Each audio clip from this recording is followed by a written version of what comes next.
Hi guys, my name is Kibe Njuguna-A. Right now I'm in a place called GLC, Greater Life Concern.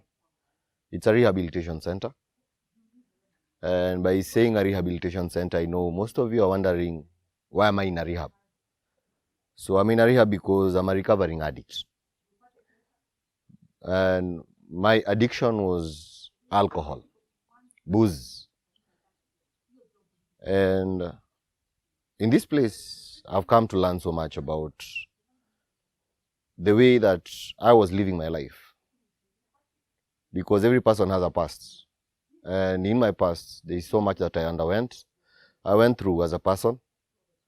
And mostly these are the reasons that pushed me to seek comfort and a sense of belonging in the wrong places. So most of us are Africans, so Africans will have stories. Let me just give you a story about a young man. He was born in the 90s. And shortly after his birth, he had a condition. His first medical checkup, the doctors realized that he had a strange condition where his head was to be heavier than his body. So he wasn't to grow up like the normal kind of a child.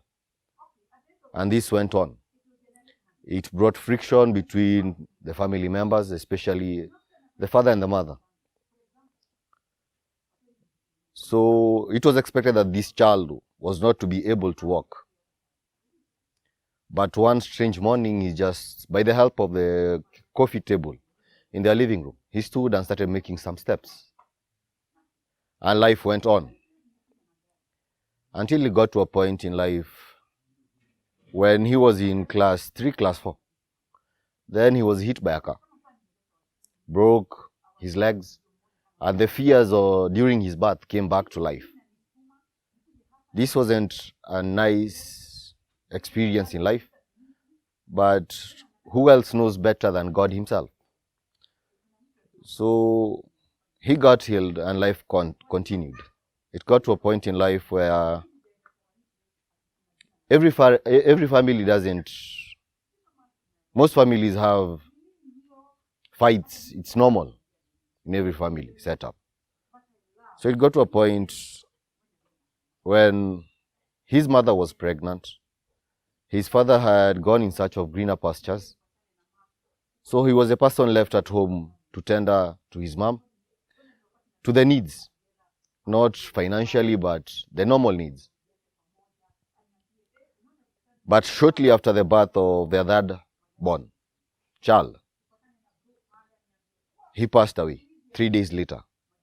After the burial, the dad didn't wait for long. After the burial, he left and went back in search of greener pastures. So the mom never had any person to talk to, any person to share with, whatever she was going through. So it got to a point, she snapped. During the depression and everything, she snapped. Looked like a crazy person. And the devil waits for misery in every situation. So the family started talking. They called her names. And this was not easy for the family members. So it got to a point they had to separate. And during this separation, without knowing what to do and who to turn to, his father was young. So he turned also to booze, to alcohol. And during these times, he used to get drunk so much that it was the normal of the situation back then. This went on for a couple of months, to the extent, because the child had nobody else to take care of him, the dad took in a houseboy. And during these nights, sometimes the dad was too drunk, and it got to a point the houseboy took advantage of this guy, of this boy. So he sodomized the guy. The boy grew up with pain, with anger, with trust issues. All this building up, he didn't know who to turn to. But because the boy was cheeky and experimental, he came to realize what happened to him was not supposed to happen to a boy. So with all these questions, unanswered questions, he turned from what most people think is a religion, Christianity, and jumped and started following the Muslim way of life. This went on for a very long time. He didn't talk about it, so it disturbed him for a very long time. In high school, the guy was just the normal. He grew up with this thing of just rebellion inside him, always rebelling. And he didn't know better back then. So the young man was the Idi Amin of his family. It got to a point, people hating him was the norm to him. And he grew with the don't care attitude. So in high school, he started selling drugs to other students to make extra money. Sneaking out of school. All this. The behavior continued until he left high school. In college, it was a normal drinking, as he thought it was. But it wasn't. Until one fateful day in February 2014, 17th to be exact, his mother passed away, losing everything that was holding him as a person, that made him feel like he needs to be responsible in life. He lost it all. He believed that he lost it all. So he turned to booze and anything, any substance that he could use just to get high, so that he could run from the reality of everything that was happening around him, believing that he wasn't loved. And this young man was just destroying his life. He wasn't even able, he didn't even get the degree he was looking for because of alcohol. He destroyed the relationship between him and his family members. This went on until he got a job. He worked as a manager in a very big company. Started making moves in life to the extent he fell in love. And the person he was in love with, thinking they were building something, it was always party after party after party. And the person the boy was in love with got tired of the party life. So it got to a point she had to call it quits. And when she left, this guy had no one to turn to, no one to talk to, no one to share with. And so the best way he knew to run away from life was to drink, to smoke, to sniff, anything just to get high. To the extent his responsibilities turned, his priorities no longer became priorities, like paying rent on time, to the extent he became homeless. He found himself in the streets. Life was harsh to him. He felt the pain, the real pain of life. Family members had walked away. To the extent he had no one to call, no one to turn to. Tried going back home, telling the parents that he needed help, but nobody understood what he was saying.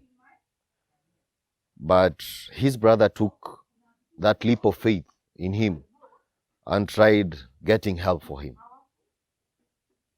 He went to the first rehabilitation center, of which he didn't feel at home. He was looking for this place he felt comfortable, a place where he could talk his issues out, a place where he felt a sense of belonging. So the drinking didn't stop. He continued until that one fateful day when his brother came across, through a friend, came across the story about Solomon Gitau Kelanga, the CEO of GLC, Greater Life Concern. And now the young man could relate to the story of Solomon Gitau. And that's how the young man joined GLC. The young man is a man sitting in front of you today. When I came to GLC, I was a Muslim, as I said. Coming to GLC, I came to this place to resolve my issue with drinking, not my religion, not my beliefs. But who am I? I'm only a man. God had other plans, better plans for me. So during one of the class sessions, one of the counselors in the institution, Mr. Patrick Kiama, told the class that Jesus Christ is the only way. And due to my beliefs in the past, I confronted the teacher. And this is when I met teacher, or better, Dr. Jane, who saw all this happening, and she wanted to understand more about this young man. And as they talked, she realized that this man had so much pain in him that he had to let go. And the first step of letting go was to accept that he had no, the word I'm looking for is strange, but hakuwa na uwezo to handle what happened in his past. He was always clinging on to the past rather than looking at the future before him. So on the 6th May 2021, I got to learn about Christ, and I fell in love also with a man who loves me so much, with unconditional love, that I felt it too. So from that day, things have been changing in my life. And sharing my story makes me realize that there is so much to life rather than what people think. People right now, most people believe that you need to have money to be happy. You need to have 1, 2, 3 things, material things, for life to move on. But that's not the case. You need the right things in life for life to move on. You need to find your purpose in life. And my purpose is to help other young men like me find way, and the best way, through the love of Jesus Christ, my Lord and Savior. And it's amazing because my life is being restored. Right now, I'm happy to say that I've gotten back so much in life. I've gotten back my family. I've gotten back my employment, not my old employment, but rather a new place where I'm working. It's called Newlands Limited, Kenya, where we transform land and create possibilities for other people. And I'm grateful for what GLC has done for me. This place has been amazing because it's not like other rehabilitation centers. It helps one find his way through the Word of God, through building this bond and a relationship with God. And this really helps. And in the same time, I'm working on a project called Tears of a Boy Child, TOB.